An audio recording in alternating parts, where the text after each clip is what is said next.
बिस्मिल्लाहिर्रहमानिर्रहीम। आज का जो हमारा टॉपिक है ये है कंसाइनमेंट की प्रॉब्लम 11। बिल्कुल आपने अगर प्रॉब्लम 9वीं और प्रॉब्लम 10वीं कर ली है तो सेम पैटर्न के ऊपर ये प्रॉब्लम है। तो जो रिक्वायरमेंट उसकी 9वें और 10वें क्वेश्चंस के अंदर थी वही उसने रिक्वायरमेंट यहाँ पर 11वीं प्रॉब्लम में भी की हुई है। नाम चेंज हो रहे हैं कंसाइनर कंसाइनी के, बाकी डेटा उसके अंदर अमाउंट्स वगैरह कुछ चेंज हो रही हैं। सेम क्वेश्चन वैसे ही चल रहा है। हम जल्दी से पढ़ लेते हैं, इसको जल्दी से खत्म करते हैं। वो कहता है कि on the 1 January 2016 Ahmad of Lahore consigned to Babar of Multan goods for sale. Ahmad ने बाबर को जो चीज़ें हैं कंसाइंड की हैं इस डेट के ऊपर। तो अहमद जो है वो कंसाइनर है, बाबर कंसाइनी है और Babar is entitled to a commission of 5%। तो 5% उसका कमीशन है। ये सेल के ऊपर जितनी वो सेल करेगा उस पर हम 5% ले लेंगे और कंसाइनमेंट की डेबिट साइड पे चला जाएगा। Goods send to the Babar 1,44,000 की, तो 1,44,000 इन 1,44,000 की चीज़ें जो है वो बाबर को भेजी गई हैं। तो ये कंसाइनमेंट की डेबिट साइड पे आ जाएगा। Reference goods Saint on consignment का आ जाएगा। द एक्सपेंस ऑफ कंसाइनमेंट जो है वो 7,500 है, तो ये कैश के रेफरेंस से कंसाइनमेंट की डेबिट साइड पे आ जाएंगे क्योंकि ये कंसाइनर ने पे किए हैं। On 31st March 2016, an account sale was received from Babar showing that he had effected the sale of 1,20,000 in respect of 2/3 of the quantity of the goods consigned to him. उसने 1,20,000 की cell कर दी, तो ये consignment account की credit side पे आ जाएगा 1,20,000 और ये है 2/3 of the quantity of the goods consigned to him. तो ये 2/3 उसने अगर सेल कर दी है तो इसका मतलब है 1/3 अनसोल्ड है। तो टोटल हम 3 ले लेंगे और अनसोल्ड आइटम 1 है, तो उसके अकॉर्डिंगली हम क्लोजिंग स्टॉक निकाल लेंगे। His actual out of pocket expenses amounted to ₹8,400। ये उसके अपनी जेब से खर्च हुए हैं कंसाइनमेंट पर, यानी कंसाइनी ने खर्च किए हैं। तो 8,484 जो हैं ये एक्सपेंस इनफेक्ट किए हैं कंसाइनी ने। तो ये भी कंसाइनमेंट के डेबिट साइड पे आ जाएंगे, लेकिन रेफरेंस आ जाएगा कंसाइनी का और बाबर यानी बाबर का। और Babar accept a bill drawn by Ahmad for ₹40,000।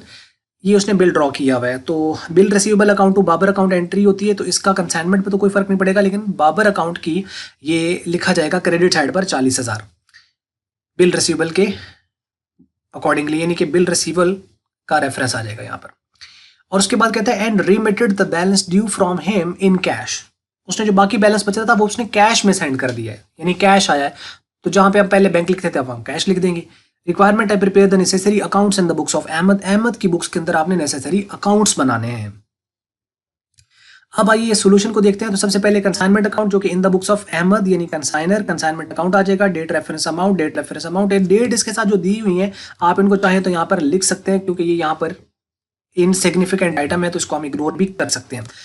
अच्छा, अब यहाँ पे देखो सबसे पहले तो उसने यहाँ पे चलो कमीशन दिया हुआ है, तो ये तो हम सेल पर लेंगे।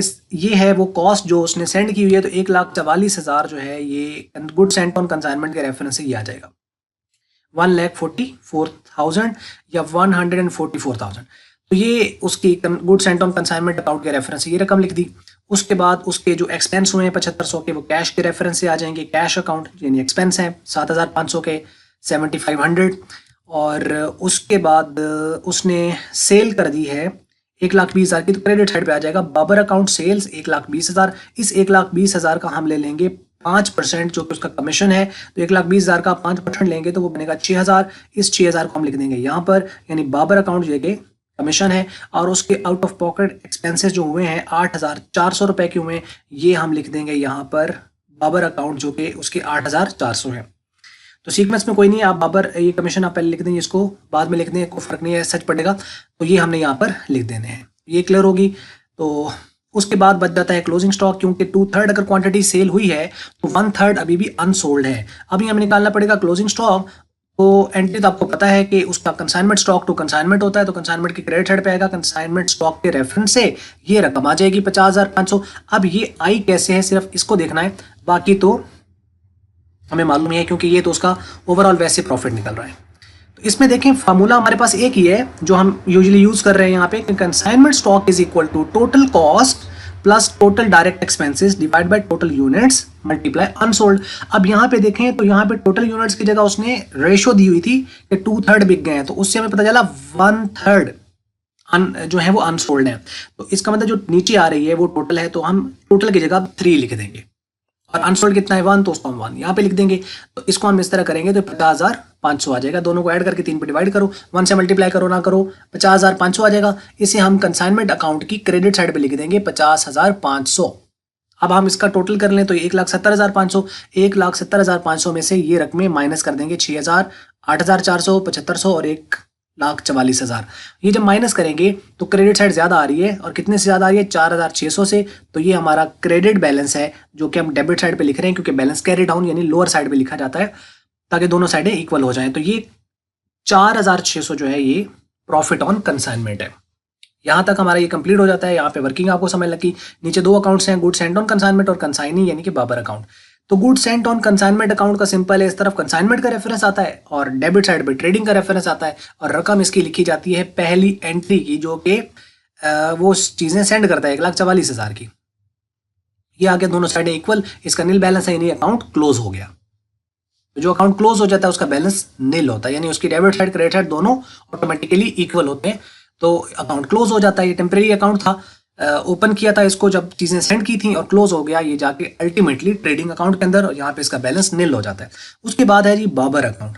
ये कंसाइनी अकाउंट है। इसमें ऑब्वियसली आपको पता है कि बाबर हमारा डेटर बनता है यूजुअली, क्योंकि इसने चीज़ें बेची हैं तो हमने उससे पैसे लेने हैं। तो एंट्री हमारे पास हुई होती है बाबर अकाउंट टू कंसाइनमेंट। तो कंसाइनमेंट का रेफरेंस आ जाएगा बाबर की डेबिट साइड पे, और 1,20,000 की चीज़ें उसने सेल की हैं जो कि ये रकम है 1,20,000। ये 1,20,000 लिख देंगे, और डेबिट साइड पे उसके सारे के सारे एक्सपेंस और कमीशन और एडवांस वगैरह क्रेडिट साइड पे जो होता है वो ये आते हैं। कंसाइनमेंट यानी एक्सपेंस आ जाएंगे, कमीशन आ जाएगा, और कोई एडवांस वगैरह या कोई बिल के तौर पर अगर उसने एक्सेप्ट किया हुआ है तो वो चीज़ें इस तरफ आ जाती हैं। ये कंसाइनर की बुक में है। तो यानी हमने उनसे लेने कितने हैं 1,20,000, उसको एक देने हैं 8400, एक देना है 6,000, एक देना है 40,000, क्योंकि ये हमने उससे एक तरह का एडवांस लिया, यानी उसने बिल एक्सेप्ट किया था जो कि कंसाइनर ने उस पर ड्रॉ किया था। तो ये सारे वो डिडक्ट कर लेगा अपने जो भी इसके बनते हैं। तो कंसाइनमेंट अकाउंट यानी एक्सपेंसेस 8,400 ये रकम है जो उसके his out of pocket expenses amounted to 8,400। अच्छा, ये वो एक्सपेंसेस हैं जो कंसाइनी ने किए तो हैं लेकिन on the behalf of consignor किए हैं, क्योंकि ये उसके अपने ज़ाती एक्सपेंस नहीं है। अच्छा, एक चीज़ ध्यान रहे क्वेश्चन के अंदर, अगर आप ये कर रहे हो यही वाली प्रॉब्लम, और इसके अंदर वो आपको कह देता है कि कंसाइनी के पर्सनल एक्सपेंस जो हैं वो जी 7,000 हैं या 9,000 हैं, तो वो आपने इग्नोर कर देने हैं क्योंकि उनका कंसाइनमेंट के साथ कोई ताल्लुक नहीं है। उसकी वजह ये है कि जो आप क्वेश्चन कर रहे हो उसके अंदर उसकी ज़ाती एक्सपेंस यहाँ पर ट्रीट नहीं होंगे क्योंकि हम कंसाइनमेंट अकाउंट बना रहे हैं सिंपल, तो ये इग्नोर हो जाएंगे। तो एक चीज़ तो इसका भी ख्याल रखना है, अगर कहीं वो दे तो, नॉर्मली नहीं होता, तो ये चीज़ होगी। और उसके अलावा उसका कमीशन है 6,000, तो ये 6,000 लिख दिया जो कि 5% बनता था उसकी सेल का, और बिल रिसीबल 40,000 का ये जो था हमने उसने एक्सेप्ट किया हुआ था, ये यहाँ पर आ जाएगा। अब 1,20,000 में से ये तीनों फिगर्स आप माइनस करते हैं तो 65,600 है जो उसने कहा है कि उसने कैश में सेंड कर दिया। ये देखो ना, remitted the balance due from him in cash, तो कैश में सेंड कर दिया, तो ये वो बैलेंस है 65,600। तो कैश का रेफरेंस आएगा, बैलेंसिंग फिगर, और दोनों साइड इक्वल हो जाएंगे, तो यहाँ पे हमारी कहानी खत्म हो जाती है। ये थी वीडियो, उम्मीद है आपको समझ लगी होगी। बाकी अगर आपको मल्टीपीडिया की वीडियो अच्छी लगी उसको आप लाइक कर लें, शेयर कर लें दूसरों के साथ। अगर आपको अच्छी नहीं लगी उसको आप कहते हैं डिसलाइक, और वीडियो देखने का बहुत शुक्रिया।